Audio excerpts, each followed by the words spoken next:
عالم اسلام کے مسلمانوں کو اور بالخصوص ہمارے ملک ہندوستان کے سارے مسلمان اور ریاست تلنگانہ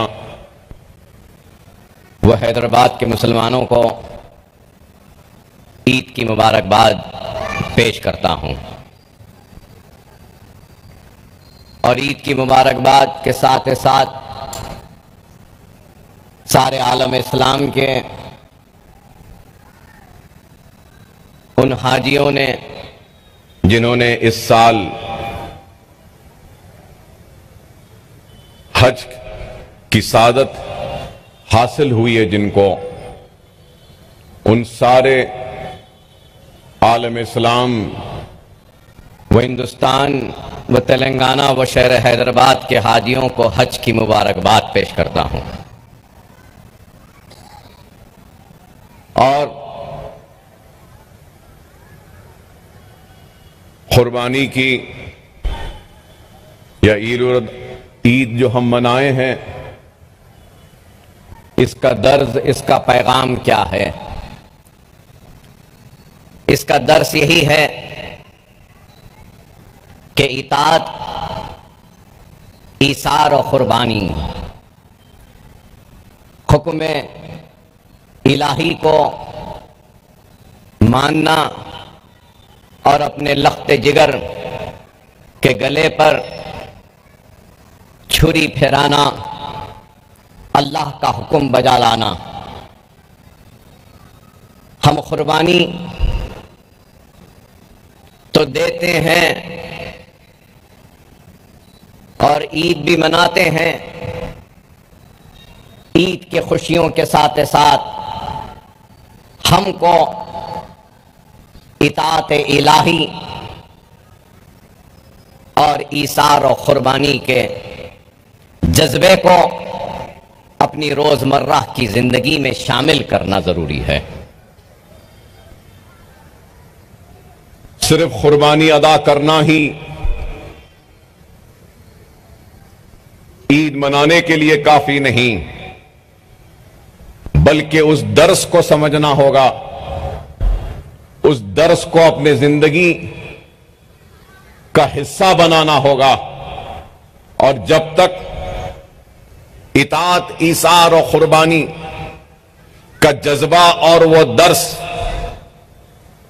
اگر ہمارے سینے میں جگہ نہیں بنائے گا اور ہم اس پہ عمل نہیں کریں گے تو پھر ہم زندگی میں کبھی کامیاب و کامران نہیں ہوں گے۔ نہ ہی ہم کو دنیا ملے گی، نہ ہی ہم کو آخرت ملے گی۔ چھوٹے چھوٹے مسئلے مسائل پر چھوٹی انا کی تسکین کے لیے، چھوٹی شان کے لیے، چھوٹی شوکت کے لیے، چھوٹے سے نام کے لیے ہم ایک دوسرے کے دشمن ہو جاتے ہیں، ایک دوسرے کے خون کے پیاسے ہو جاتے ہیں۔ ارے اگر تم نے صحیح معنی میں اگر درس کو پڑھا ہے، سمجھا ہے اور اپنے زندگی کا حصہ بنایا ہے، تو چھوٹی موٹی باتوں پہ تم اس کو نظر انداز کرو اور اس جذبے کو، جذبہ ابراہیمی کو پیدا کرو کہ وہ جذبہ جو ابراہیم علیہ السلام کے پاس تھا، جو اللہ کی اطاعت پر، اللہ کے حکم پر اپنے ہاتھ کو بڑھاتا ہے اپنے لخت جگر کے گلے پر۔ ارے اس کیفیت کو، ایمان کی اس منزل کو ہم کو سمجھنا ہوگا، پہچاننا ہوگا اور اپنے زندگیوں کا حصہ بنانا ہوگا۔ اگر کوئی چھوٹا سا اگر ہمارا حق لے لیتا ہے، یا چھوٹا سا اگر کوئی چھوٹی سی تکلیف دیتا ہے، تو ہماری انا بیچ میں آ جاتی ہے، ہماری شان بیچ میں آ جاتی ہے، ہماری شوکت بیچ میں آ جاتی ہے، ہماری طاقت بیچ میں آ جاتی ہے۔ ارے اس چیز کو بیچ میں نہ لاؤ۔ اگر تمہاری عزت سے اگر کوئی کھیل رہا ہے، اگر تم کو کوئی تکلیف دے رہا ہے، اگر کوئی تم کو آزما رہا ہے، تو ایسے وقت میں ہم کو صبر کا دامن تھامنا ہوگا، صبر کے ساتھ اللہ پہ چھوڑ دینا ہوگا کہ ہاں اللہ دیکھے گا۔ اور اگر تمہارا بھائی ہے تو نظر انداز کرو چھوٹی غلطیوں کو، نظر انداز کرو چھوٹی موٹی چیزوں کو، نظر انداز کرو ان باتوں سے جن کو تم کو تکلیف ہوتی ہے، اور پھر یہی کہو کہ ہم آگے بڑھتے ہیں، ہم نے تم کو معاف کیا۔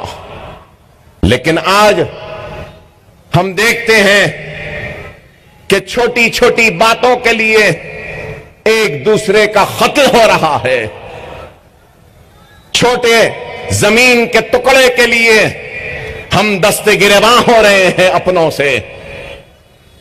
باپ کے انتقال کے بعد بھائیوں میں جھگڑے ہو رہے ہیں متروکہ کو لے کر یا پھر جائیداد کو لے کر، دو دوستوں میں جھگڑا ہو رہا ہے تو کاروبار کے نفع کو اب تقسیم میں جھگڑا ہو رہا ہے، مجھے میرا حصہ نہیں ملا۔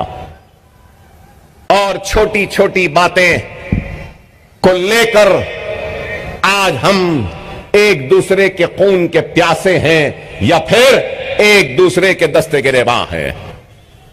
ارے یہ درس نہیں ہے قربانی کا، یہ درس نہیں ہے اس عید کا، یہ پیغام نہیں ہے۔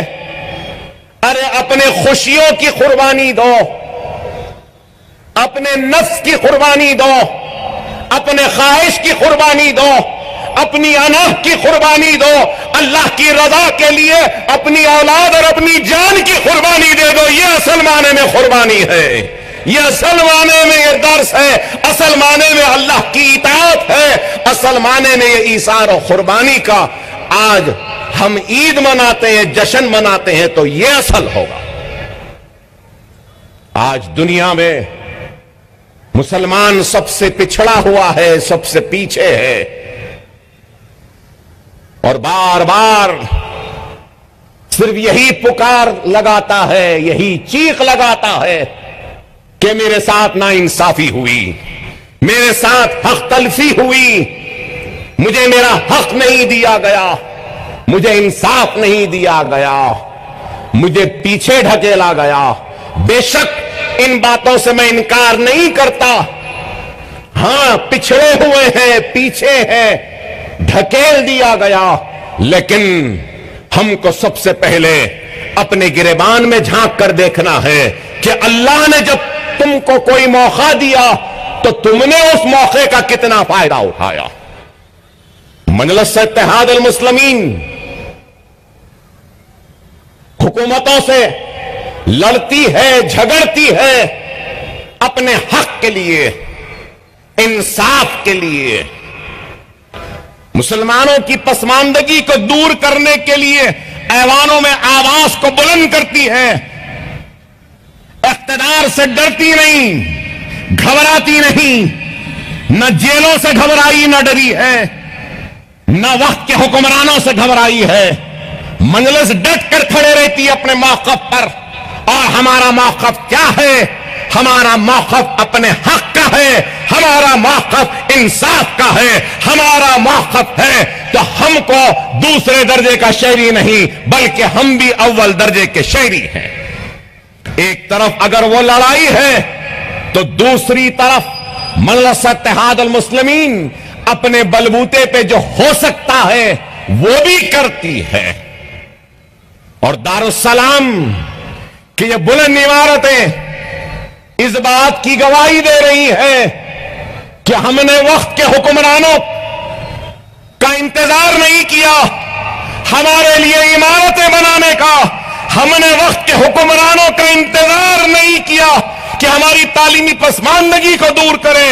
ہم نے وقت کے حکمرانوں کا انتظار نہیں کیا کہ صحت کے میدان میں ہم کو دواخانے بنائیں. ہم نے وقت کے حکمرانوں کا انتظار نہیں کیا کہ درسگاہیں و اسکول بنائیں، بلکہ ہم نے جدوجہد کی ایوان میں حکومتوں سے مقابلہ کیا، لڑا، اور جب ہمارے پاس موقع آیا تو ہم نے اس موقع سے دارالسلام کو حاصل کیا، یہ عمارتوں کو بنا دیا، تعلیمی اداروں کا جال بچھا دیا، درسگاہوں اور اسکولوں کا جال بچھا دیا. یہی امتیاز ہے مجلس کا، یہی فرق ہے مجلس میں اور دوسروں میں کہ ہم اقتدار سے ضرور لڑتے ہیں حق کے لیے، لیکن اپنے بلبوتے پر بھی ہم کچھ کرتے ہیں. یہ بلند عمارتیں اور یہ آباد مسلمانوں کا مرکز اس بات کی گواہی دیتا ہے کہ ہم نے کامیاب جدوجہد کی، ہم نے کامیاب جدوجہد کی. زندگی کے ہر شعبے میں ہم نے کام کیا، چاہے تعلیم کا میدان ہو، معاشی میدان ہو، یا بنیادی سہولتوں کا معاملہ ہو، یا پھر قوم کو انصاف دلانا ہو یا ان کا حق حاصل کرنا ہو. ہم نے کام کیا، جدوجہد کی. ہم نے مخالفین کی پرواہ نہیں کی. مخالفین کا کام ہے مخالفت کرنا اور کرتے رہیں گے وہ، لیکن مخالفین کی مخالفت کی پرواہ کیے بغیر ہم آگے بڑھتے رہے اور آپ کی حق کی لڑائی کو لڑتے رہے. ہم نے محنت کی، کوشش کی، اور اس جدوجہد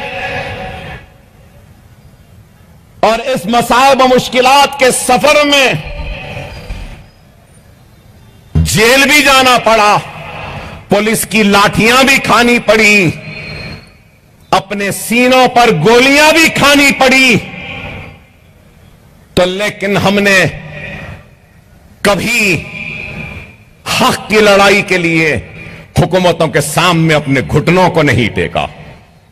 گولی بھی کھائے تو سینوں پہ ہم نے کھائی ہے، لاٹھیاں بھی کھائی ہے تو ہم نے سینے پہ کھائی ہے، جیل بھی ہم نے سہا ہے. تو کس کے لیے؟ آپ کے وقار کے لیے، آپ کی عظمت کے لیے، آپ کی شان کے لیے، آپ کی شوکت کے لیے، آپ کے حوصلوں کے لیے، آپ کے عزم کے لیے. خدا را اس بات کو سمجھو، زندگی میں ایک راہ ہونی چاہیے. بے راہ روی کی زندگی کو ترک کرو اے نوجوانوں. خدا را میری بات کو سمجھو، زندگی میں ایک راہ بناؤ، ایک منزل بناؤ اور اس منزل پہ چلو. بے راہ روی کی زندگی کامیابی نہیں دیتی. نوجوان نسل آج یہی چاہتی ہے اور یہی بار بار کہتی ہے کہ ہمارے ساتھ ناانصافی ہوئی، ناانصافی ہوئی. ہاں بے شک ہوئی. غیروں کی ناانصافی پر آواز تو ہم بلند کرتے ہیں، لیکن کیا کبھی تم نے کبھی اپنے گریبان میں جھانک کر دیکھا کہ تم نے اپنے آپ سے کتنی ناانصافی کی ہے؟ اپنی قوم کے ساتھ تم نے کتنی ناانصافی کی؟ اپنی ملت کے ساتھ کتنی بڑی ناانصافی کی؟ آج ہم کو اس بات کو سمجھنا ہوگا کہ اگر آج ہم اپنے زندگیوں میں ایک تبدیلی نہیں لائیں گے تو پھر ناکام ہوں گے. زندگی میں سب سے بڑی تبدیلی ہم کو لانی ہے تو ہم کو اپنے گھروں سے جہالت کے اندھیروں کا خاتمہ کرنا ہوگا اور علم کی روشنی سے اپنے گھروں میں ایک نئے اجالوں کو لانا ہوگا. علم ضروری ہے، تعلیم ضروری ہے. علم اور تعلیم کے ذریعے جہالت کا خاتمہ ہوتا ہے. نئے اجالے آتے ہیں، نئے منزلیں ملتی ہیں، نیا راہ ملتا ہے، نئے راستے ملتے ہیں، تعلیم کے مواقع ہیں، ہم کو ان مواقعوں سے فائدہ اٹھانا چاہیے اور ہم کو ایک مرکز سیاسی پہ آنا چاہیے۔ اگر تم بکھرے ہوئے رہو گے، منتشر رہو گے، تو حالات کا مقابلہ نہیں کر سکتے۔ نوجوانوں کی سب سے بڑی کمزوری اگر کچھ ہے تو معاف کرنا میرے نوجوانوں، سارے نوجوانوں کی نہیں کہہ رہا ہوں میں، لیکن ایک اچھی خاصی تعداد ہے نوجوانوں کی، ان کی بات کر رہا ہوں۔ ان کا کام کیا ہے؟ رات کو جاگنا، فجر کے وقت سونا، ظہر کے بعد اٹھنا۔ ارے وہ قوم جو فجر کو نہیں اٹھ سکتی، صبح نہیں اٹھ سکتی، وہ قوم دنیا کی دوڑ میں سب سے آگے کیسے رہے گی؟ دیر سے اٹھنے والا ہی ہے وہ جو دنیا میں سارے دوڑ میں پیچھے ہے۔ فجر کی نماز ہمارے اوپر فرض ہے، لیکن دیکھو تو سب سے کم تعداد اگر مساجد میں دکھائی دیتی ہے تو فجر کے وقت۔ خدا را میرے نوجوانوں، یہ رات میں جاگنا چھوڑو، رات میں جاگنا چھوڑو، صبح اٹھ جاؤ، روزی روٹی کی اور علم کی تلاش میں نکل جاؤ۔ صبح نکلو گے تو روزی بھی ملے گی، روٹی بھی ملے گی، علم بھی ملے گا، کامیابی بھی ملے گی، اور دنیا کی قیادت بھی تم کو مل جائے گی، اور دنیا تمہارے پیچھے ہوگی اور دنیا کے آگے تم ہوگے۔ صرف اس چیز پر عمل کرو۔ آج تکلیف ہوتی ہے کہ اگر صبح اٹھ جائیں تو کوئی نہیں ملتا، اگر حلقے کے دورے پہ 6:30 بجے نکل جاؤں تو کوئی نہیں ملتا، دارالسلام میں کبھی 11 بجے آ جاؤں تو تعداد کم رہتی ہے، 1 بجے آ جاؤں تو بڑا مجمع دکھائی دیتا ہے۔ نہیں میرے بھائی، سمجھو اس بات کو، یاد رکھو، قوموں کی تعمیر اینٹ کے ڈھیر سے یا مٹی کے تولوں سے نہیں ہوتی، قوموں کی تعمیر عزم سے ہوتی ہے، حوصلوں سے ہوتی ہے، ہمت سے ہوتی ہے۔ عزم و حوصلہ تم کو نمازوں سے ملے گا، اتحاد سے ملے گا، اور مرکز سیاسی سے ملے گا۔ اس بات کو سمجھو، اس بات کو سمجھو۔ خدا را بے راہ روی کی زندگی کو ترک کرو۔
گیا.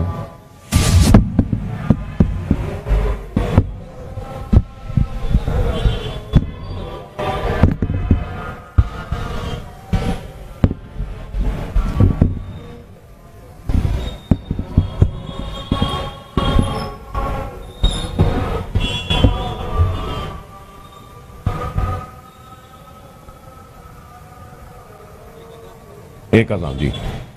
تو میں آپ سے یہی کہہ رہا تھا کہ قوموں کی تعمیر اینٹوں کے ڈھیر سے یا مٹی کے تودوں سے نہیں ہوتی.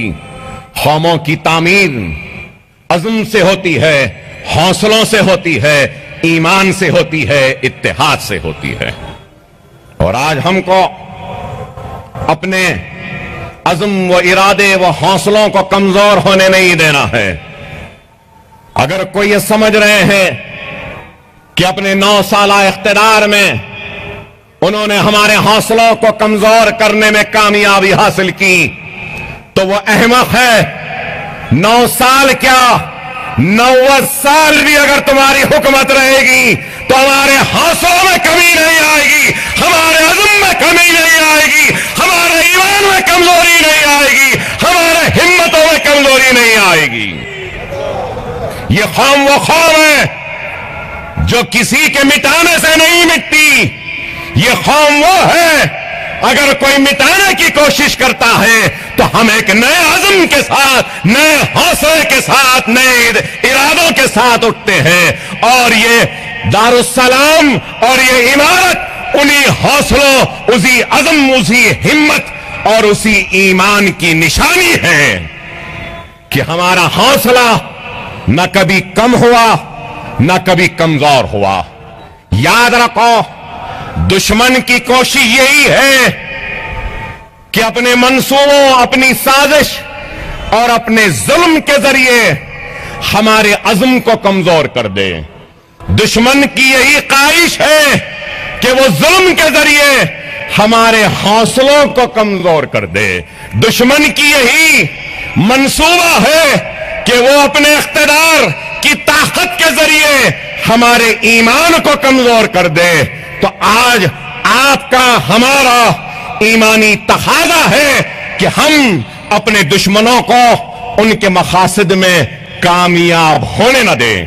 اور اگر ہم کو ان کے مقاصد میں ناکام کرنا ہے تو ہم کو اپنی زندگی میں ایک نئی کامیابیوں کو لانا ہوگا, نئے انقلابی تبدیلیوں کو لانا ہوگا, اپنے زندگی میں ایک نئے اجالوں کو لانا ہوگا.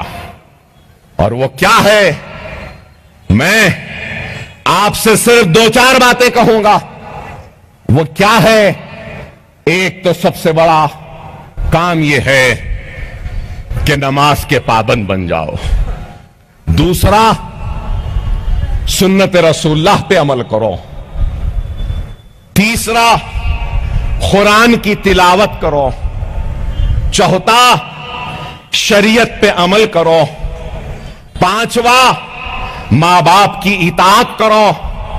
چھٹواں, بڑوں کا احترام کرو. ساتواں, بیوہ کی مدد کرو. آٹھواں, یتیم کے سر پر ہاتھ رکھ دو. نواں, بے سہارا کا سہارا بن جاؤ اور ظلم کے خلاف آواز بلند کر لو.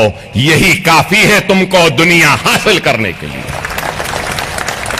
میں کوئی آپ کی دولت کی قربانی نہیں مانگ رہا ہوں, میں آپ کی زمین کی قربانی نہیں مانگ رہا ہوں, میں آپ کی عزت کی قربانی نہیں مانگ رہا ہوں, میں آپ کی شان کی قربانی نہیں مانگ رہا ہوں.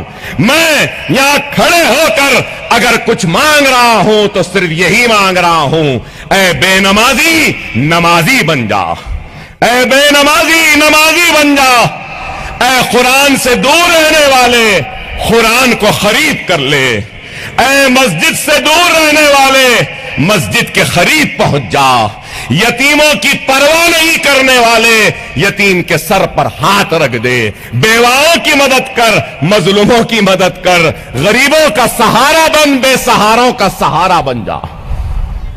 کیا یہ مشکل ہے؟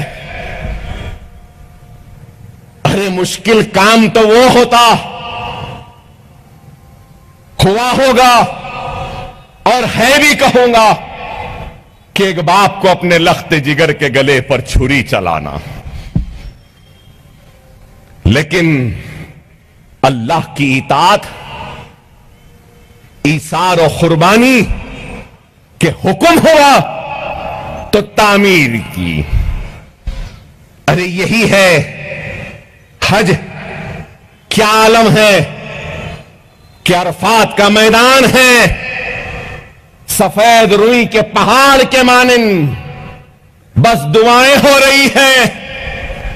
ارے دیکھو، امیر و غریب، رئیس یا غریب، بادشاہ یا پھر رعایا، بڑا چھوٹا، ہر کوئی بس ایک جگہ برابر جمع ہے اور اللہ کے آگے ہاتھ پھیلائے مانگ رہا ہے۔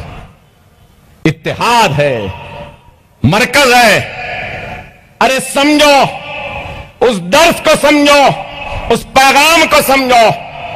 جب تک ہماری صفوں میں اتحاد نہیں پیدا ہوگا ہم ناکام ہوتے رہیں گے۔ بے شک اس میں کوئی دو رائے نہیں، کوئی شبہ نہیں کہ اکبر الدین اویسی نے سب کچھ کیا یا اکبر الدین اویسی نے سب اچھا کیا یا اکبر الدین اویسی سب سے اچھا ہے۔ بے شک نہیں ہے، میں سب سے برا ہوں، بہت کام کرنا باقی ہے، ابھی بہت کچھ کرنا باقی ہے۔ میں ہرگز و قطع یہ نہیں کہوں گا کہ میں نے بہت کیا یا بہت کامیاب ہوں، نہیں، میں کامیاب اسی وقت ہوں گا جب میرا کام، میرے خدمات کو اللہ قبول کرے گا۔ اکبر الدین اویسی نے کبھی اپنے خدمت میں اپنا نفس کو آنے نہیں دیا، اپنی خواہش کو آنے نہیں دیا۔ کوئی یہ نہ سمجھے کہ اکبر الدین اویسی اپنے خدمات، اپنی قربانی اور اپنے خون یا اپنے جیل یا اپنی محنت کے عوض میں اپنی آل کے لیے، اپنی اولاد کے لیے کچھ مانگ لے گا۔ اللہ اس کے رسول کی قسم، اکبر الدین اویسی کبھی بھی اپنی آل اولاد کے لیے اپنے خدمات کا اجر نہیں مانگے گا، کیونکہ میرا کام، میری خدمت اللہ کی رضا کے لیے تھی، اللہ کی خوشنودی کے لیے تھی، اللہ کے حبیب محمد مصطفیٰ صلی اللہ علیہ وسلم کے لیے تھی، ان کی امت کے لیے تھی، اپنی اولاد کے لیے نہیں تھی۔ میرا کام، میرے خدمات، میری آواز، میری قربانی اللہ کے لیے ہے، اللہ کی رضا کے لیے ہے، اپنی اولاد کے لیے نہیں، نہ اپنی ذات کے لیے۔ اکبر الدین اویسی گوشے گمنامی میں چلا جائے گا، اکبر الدین اویسی یہ دنیا کی چکا چوند کو چھوڑ کر چلا جائے گا، جنگلوں میں چلا جائے گا، لیکن جب تک زندہ ہے اظہار حق سے کبھی منہ نہیں موڑے گا، کبھی نہیں موڑے گا۔ دنیا یہ نہ سمجھے کہ یہ آواز بہت کم گونج رہی ہے، نہیں، یہ آواز 35 برس سے گونجتی آئی ہے، گونج رہی ہے، انشاءاللہ آنے والے 30 برس تک بھی گونجتے رہے گی۔ یہ آواز مخالفین سے ڈرنے یا گھبرانے والے کی نہیں ہے، یہ آواز جیل سے ڈرنے والی آواز نہیں ہے، یہ آواز ہمارے دشمن جو ہیں، جو بیٹھے ہیں، جو سمجھتے ہیں کہ ہر ایک کو جس طریقے سے ڈراتے ہیں اکبر اویسی کو بھی ڈرا دیں گے، تو احمقوں، نادانوں، تم سے بھی یہ ڈرنے والی آواز نہیں ہے، کسی سے نہیں۔ یہ آواز ڈرتی ہے تو صرف اللہ سے ڈرتی ہے، یہ آواز اٹھتی ہے تو اللہ کی رضا کے لیے، یہ آواز اٹھتی ہے تو حبیب محمد مصطفیٰ صلی اللہ علیہ وسلم کی عاشقی میں، محبت میں، غلامی میں اٹھتی ہے، یہ آواز اٹھتی ہے تو کملی والے کی امتیوں کے حق کے لیے اٹھتی ہے، یہ آواز اٹھتی ہے تو مجلس اتحاد المسلمین کے لیے اٹھتی ہے، یہ آواز نہ کبھی دبی تھی نہ آنے والے کل میں ڈرے گی یا کسی سے گھبرائے گی۔ ہم نے دیانتداری کے ساتھ، کسی سے بھی پوچھ لو، اکبر الدین اویسی نے کبھی بھی اپنی ذمہ داریوں سے پیچھے نہیں ہٹا، اکبر اویسی نے کبھی بے ایمانی نہیں کی، دھوکے بازی نہیں کی، اللہ کا شکر ہے کہ حرام بھی نہیں کمایا، اللہ نے جو دیا وہ بانٹا ہے قوم کو، دیا ہے قوم کو، اللہ جتنا دے گا اتنا قوم کو دیتا رہوں گا، اپنی اولاد کو کم، اپنی قوم کو، اپنی جماعت کے لیے زندہ تھا، زندہ ہوں اور رہوں گا۔ اپنی زندگی کو ایک مقصد کے تحت جیو۔ اکبر اویسی کا مقصد اتحاد، اکبر الدین اویسی کا مقصد تعلیم، اکبر اویسی کا مقصد آپ کا حق، اکبر اویسی کا مقصد آپ کے لیے انصاف طلب کرنا، اور مجلس کا مقصد بھی یہی ہے۔ مجلس کا کیا ہے؟ کمزوروں کی آواز بنو، معاشی کمزوری کو دور کرو، تعلیمی پسماندگی کو دور کرو، مرکز سیاسی پہ جمع کر دو، منظم کر دو، متحد کر دو۔ تو میں آپ سے پھر سے یہی کہتے ہوئے آپ سے رخصت ہوتا ہوں کہ وقت اور حالات کی نزاکت کو سمجھو۔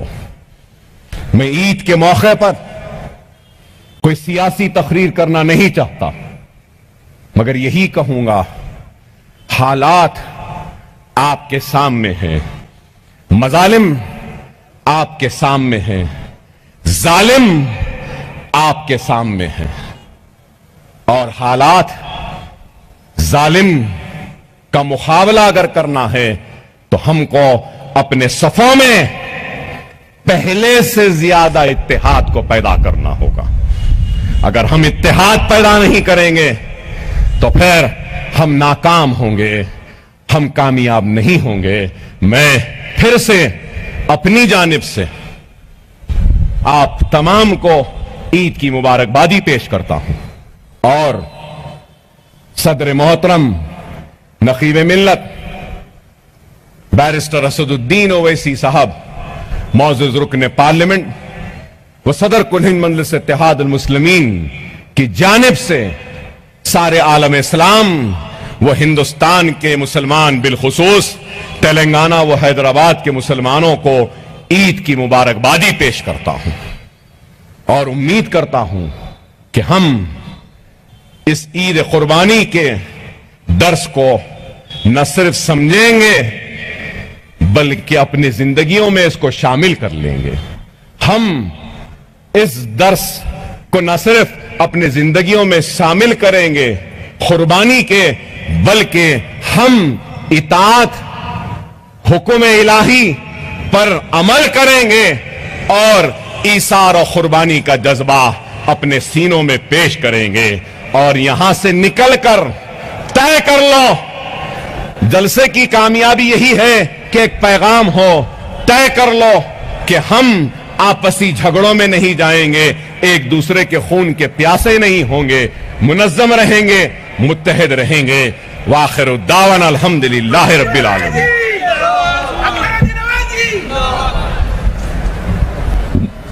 ڈسپلن کا مظاہرہ کرتے ہوئے